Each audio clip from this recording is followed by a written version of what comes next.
आपके तो अपने साथी ये कह चुके हैं टीवी प्रोग्राम्स में बैठकर कि अगर इमरान खान आ गया तो हम सब जेल में होंगे।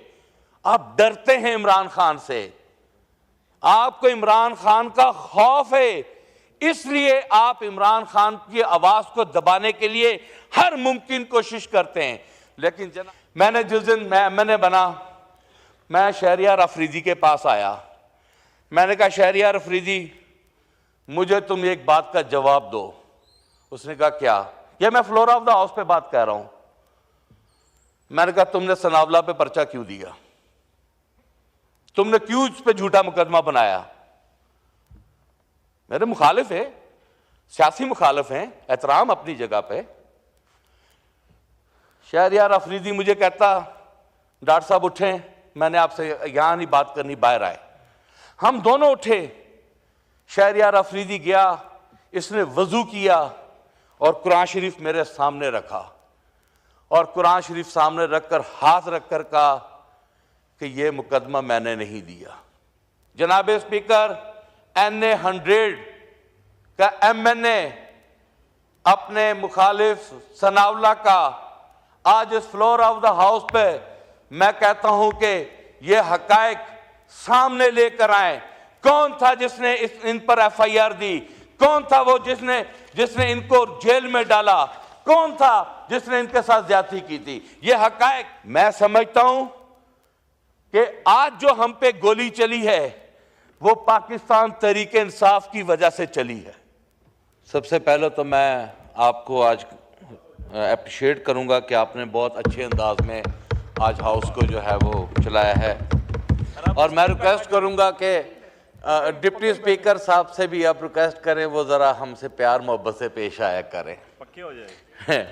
डिप्टी स्पीकर साहब और स्पीकर साहब हमारे बड़े हैं। जी जी, हमारे लिए काबिल एहतराम सर, हमारे लिए हमारा नंबर बड़ा बाद में आता है, वो ज्यादा काबिल इज्जत है, हमारे लिए बहुत एहतराम वाले हैं सर। अच्छा सर, आज माशाल्लाह इस हाउस में बड़ी अच्छी डिबेट्स हुई, बड़ी अच्छी बातें हुई। इससे पहले तो मैं इस हाउस में जब बात करता था मैं ये महसूस करता था कि शायद ये सिर्फ एक डिबेट क्लब ही है, लेकिन मैं समझता हूं कि नहीं, अगर हम सियासतदान आपस में मूव फॉरवर्ड करना चाहें तो हम कर सकते हैं। लेकिन कुछ वजूहात ऐसी हैं जो कि हम कदम बढ़ा नहीं सकते। आज शेर अफजल मरवत साहब ने इस हाउस में अपनी ओपनिंग की। शेर अफजल मरवत साहब ने जो बातें की, मैं समझता हूं कि जिनसे ये बातें करना चाह रहे हैं शायद उनके हाथ में कुछ नहीं है, वो बेबस हैं, उनके पास कुछ नहीं है आपको देने के लिए। वो सिर्फ इस हाउस में आते हैं, बातें करते हैं, स्पीच करते हैं, तनकीद करते हैं और चले जाते हैं। वो खाली हो चुके हैं। यहां पर कहा गया कि जी एक कमेटी बनाई जाए हाउस में। मेरा यह सवाल है कि इससे पहले मरवत साहब एक कमेटी बन चुकी है, आपके इत्तला के लिए अर्ज है, आप कहीं पीछे जा रहे हैं। कॉन्स्टिट्यूशनल, जिसके खुर्शीद अहमद शाह साहब को चेयरमैन बनाया गया, वो क्यों कमेटी बनाई गई थी? वो उस दिन इसलिए कमेटी बनाई गई थी कि इस ईवान बाला में, जो कि ईवान बाला मेरा भी है, चेयरमैन साहब आपका भी है, उस तरफ बैठी हुई बेंचेस का भी है, इस तरफ का भी है, इस ईवान बाला में रात की तारीखी में घुसकर 10 अरकान असेंबली को रुस्वा करके मार पीट कर गिरफ्तार कर लेकर गए थे। और अगले दिन यहां पर स्पीकर साहब ने खुद अपनी चेयर पर बैठकर कहा था कि मुझे लगता है कि ऐसा ना हो कि मुझे कुछ सोचना पड़ जाए। और हम सब ने स्पीकर साहब से कहा कि आपने ये बात आइंदा नहीं करनी। बिलावल भुट्टो साहब आए, यहां पर एक कमेटी कॉन्स्टिट्यूट की गई और वो कमेटी का मकसद था कि सबसे पहले इंटेरोगेट किया जाए, सबसे पहले इस बात के हकायक को सामने लेकर आया जाए कि वो कौन लोग थे जो रात की तारीखी में इस ईवान में घुसे और इस ईवान बाला से वो लोग MNS को लेकर चले गए। ये शर्मिंदगी की बात थी। हम भी नहीं चाहते कि चेयर शर्मिंदा हो, हम भी नहीं चाहते थे कि स्पीकर साहब शर्मिंदा हो, लेकिन कमेटी बनी थी, कोई एक मीटिंग ही इस पर बुला लेते। कोई एक मीटिंग नहीं बुलाई गई जनाबे चेयरमैन साहब, और उल्टी वो 26वीं आईनी तरमीम उसमें लाकर हकायक जो जिस मकसद के लिए कमेटी बनाई थी उसको दफन करके 26वीं आईनी तरमीम जो है वो हमारे पल्ले डाल दी गई। जनाबे स्पीकर साहब, अगर ये हुकूमत संजीदा हो बातचीत करने पर, तो जिस दिन इस ईवान में हम लोगों ने हलफ लिया था, हमने सबसे पहले एक तकाजा किया था कि जनाबे स्पीकर साहब 9 मई के ऊपर जुडिशल कमीशन बनाया जाए। मीडिया टॉक्स में बैठकर यह तकाजा किया गया था।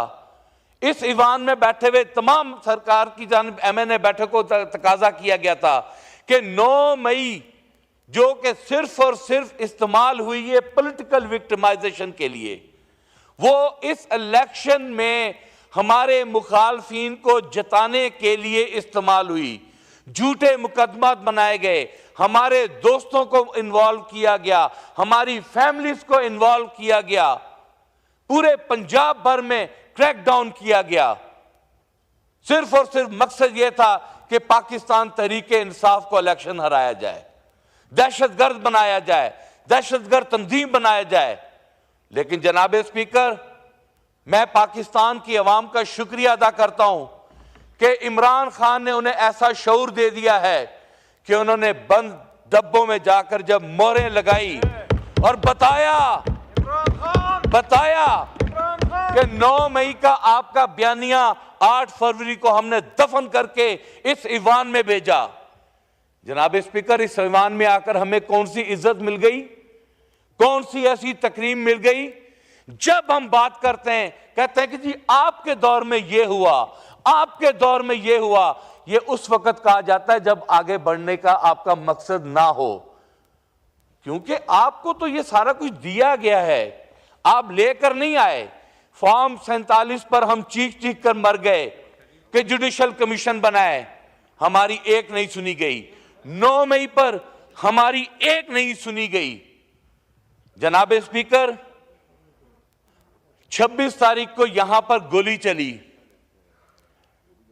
मैं हल्फन कहता हूं, उस रात खवातीन, बच्चे, यकीन करें, लोगों को खाना खिला रहे थे, पानी पिला रहे थे। जो यहां काफला आया था, उस काफले के होस्ट थे, उस काफले पर गोली चली, कत्लो गारत हुई, लोगों को मारा गया। हमें कहते हैं कि फिगर, आप कोई 278 कहता है, कोई आपकी अपनी जमात के लोग कहते हैं कि हां गोली चली, हां मारा गया, कोई 4 कहता है, कोई 5 कहता है। तो बना लेना जुडिशल कमीशन, ले आए हकायक सामने। आप लोग क्यों नहीं हकायक सामने लेकर आ? ये तो आप लोगों की जिम्मेदारी है कि हकायक को आप नहीं लाना चाहते। आपके तो अपने साथी ये कह चुके हैं टीवी प्रोग्राम्स में बैठकर कि अगर इमरान खान आ गया तो हम सब जेल में होंगे। आप डरते हैं इमरान खान से, आपको इमरान खान का खौफ है, इसलिए आप इमरान खान की आवाज को दबाने के लिए हर मुमकिन कोशिश करते हैं। लेकिन जनाब चेयरमैन साहब, आप यकीन करें, मैं कभी तस्वर भी नहीं कर सकता हूं कि मेरे मुखालफिन, मेरे सियासी मुखालफिन मुझे गोली मार देंगे। मैं तस्वर भी नहीं कर सकता हूं। मैं समझता हूं कि आज जो हम पे गोली चली है वो पाकिस्तान तहरीके इंसाफ की वजह से चली है। अगर उस वक्त साने मॉडल टाउन के मास्टर माइंड्स, जिन लोगों ने यह साजिश तैयार की थी, जिन लोगों ने साने मॉडल टाउन में खवातीन का कत्लो गारत किया था, अगर हमारी हुकूमत में तहरीके मिनाजुल कुरान को इंसाफ मिला होता तो शायद पाकिस्तान तहरीके इंसाफ ये आज दिन ना देखती। हम भी सोए रहे हैं, हमने भी आई चलाई में गुजार दिया सारा वक्त, और उसके नतीजा क्या निकला? आज हम इस डगर पे खड़े हैं, आज हम इस डगर पे खड़े हैं कि यकीन करें समझ में नहीं आता दोस्त कौन है, दुश्मन कौन है। हमें पाकिस्तान को आगे लेकर जाना है। पाकिस्तान को आगे लेकर जाना है। जनाब चेयरमैन साहब, मुझे शेर व शायरी से शौक तो नहीं, लेकिन एक नज़म मेरी नजर से गुजरी, आपको एहतियात से पढ़िएगा जी, बहुत एहतियात से। सुना है जंगलों के भी कोई दस्तूर होते हैं, सुना है जंगलों के भी कोई दस्तूर होते हैं, सुना है जब शेर का पेट भर जाए वो हमला नहीं करता, सुना है जब तेज हवाएं चलती हैं तो मैना अपने बच्चे छोड़कर कव्वे के अंडों पर बैठ जाती है, सुना है अगर कोई पुल टूट जाए तो सांप, गुलहरी, चीता, बकरी एक तख्ते पर बैठकर पानी पे बहते हैं। मैं दुआ करता हूं अपने अल्लाह से कि या अल्लाह हमारे इस मुल्क में कोई जंगलों का कानून ही नाफिज कर दे, कोई जंगलों का कानून ही नाफिज कर दे। जनाब चेयरमैन साहब, यहां पर मौलाना फजलुर रहमान साहब ने आज बात की। जी बिल्कुल, मैं आखिरी एक दो बातें करके मैं आपका टाइम जाया नहीं करूंगा। मौलाना फजलुर रहमान साहब ने आज जो बातें की, मुझे इन हकायक का नहीं पता था कि मौलाना फजलुर रहमान साहब मदारिस के हवाले से क्या चाहते हैं। मैं समझता हूं कि एडवांस टेक्नोलॉजी, एडवांस एजुकेशन में हमारे दीनी मदारिस को इन्वॉल्व होना चाहिए। हमारा बहुत बड़ा रेशियो जो कि अपनी फाइनेंशियल हैसियत की वजह से स्टडी नहीं कर पा रहा, पढ़ नहीं पा रहा, वो मदारिस में जा रहे हैं। मैं फ्लोर ऑफ द हाउस पर रिक्वेस्ट करूंगा कि मेहरबानी फरमाकर आप लोग जो हैं मदारिस को जो है वो रजिस्टर्ड करें और उन्हें ऑन द रिकॉर्ड हिस्सा बनाएं किसी खौफ व खतर से। शहरियार अफरीदी साहब की मैं एक बात आपको बताने लगा हूं। जनाब चेयरमैन साहब, ये एक हकीकत बता रहा हूं। मैंने जिस दिन मैं एमएनए बना, मैं शहरियार अफरीदी के पास आया। मैंने कहा, शहरियार अफरीदी, मुझे तुम एक बात का जवाब दो। उसने कहा, क्या? ये मैं फ्लोर ऑफ द हाउस पे बात कह रहा हूं। मैंने कहा, तुमने सनावला पे पर्चा क्यों दिया? तुमने क्यों इस पे झूठा मुकदमा बनाया? मेरे मुखालिफ है, सियासी मुखालिफ हैं, एहतराम अपनी जगह पे। शहरियार अफरीदी मुझे कहता, डॉक्टर साहब उठे, मैंने आपसे यहां नहीं बात करनी, बाहर आए। हम दोनों उठे, शहरियार अफरीदी गया, इसने वजू किया और कुरान शरीफ मेरे सामने रखा और कुरान शरीफ सामने रखकर हाथ रखकर कहा कि यह मुकदमा मैंने नहीं दिया, यह मुकदमा मैंने नहीं दिया।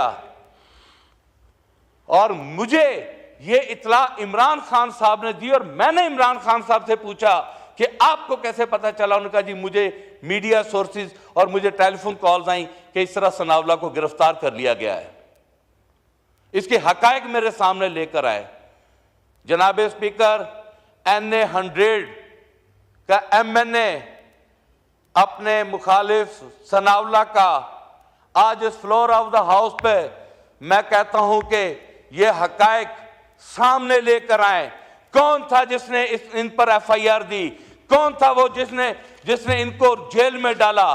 कौन था जिसने इनके साथ ज्यादती की थी? ये हकायक वो भी लेकर साथ की जिम्मेदारी है। और मैं डिमांड कर रहा हूं, मेरी डिमांड इसलिए है कि हम एक हल्के से हैं। मैं अपने हल्के में होने के साथ साथ ये फर्ज समझता हूं कि मैं अपने साथी की आवाज उठाऊं, अपने मुखालिफ की भी आवाज उठाऊं। मेहरबानी चेयरमैन साहब, आप देखिए, पुलेन साहब वो इंतजार कर करके आप जाएं अपनी सीट। चेयरमैन साहब, मैं फ्लोर ऑफ द हाउस पे 26 तारीख की जो गोली चली है, जो कि state prime minister of Pakistan के अहकामात पे ये गोली चल सकती है, मैं फ्लोर ऑफ द हाउस पे डिमांड करता हूं कि 26 तारीख का आपको जुडिशियल कमीशन बनाना होगा, 9 मई का जुडिशियल कमीशन बनाना होगा और उसके बाद इंशाअल्लाह ताला ये ईवान भी आगे चलेगा, हम भी आगे चलेगा, पाकिस्तान भी आगे चलेगा और हम सब आगे की तरफ बढ़कर इस पाकिस्तान का नाम रोशन करेंगे। और आखिरी बात, इमरान खान के अलावा आप अगर ये सोचते हैं कि पॉलिटिकल स्टेबिलिटी आएगी, ये नामुमकिन है। आप लोगों को होश के नाखून लेने होंगे। अगर आपने खान साहब को रिलीज ना किया तो मैं समझता हूं कि पाकिस्तान सियासी तअम्मुल का मुकम्मल नहीं हो सकता।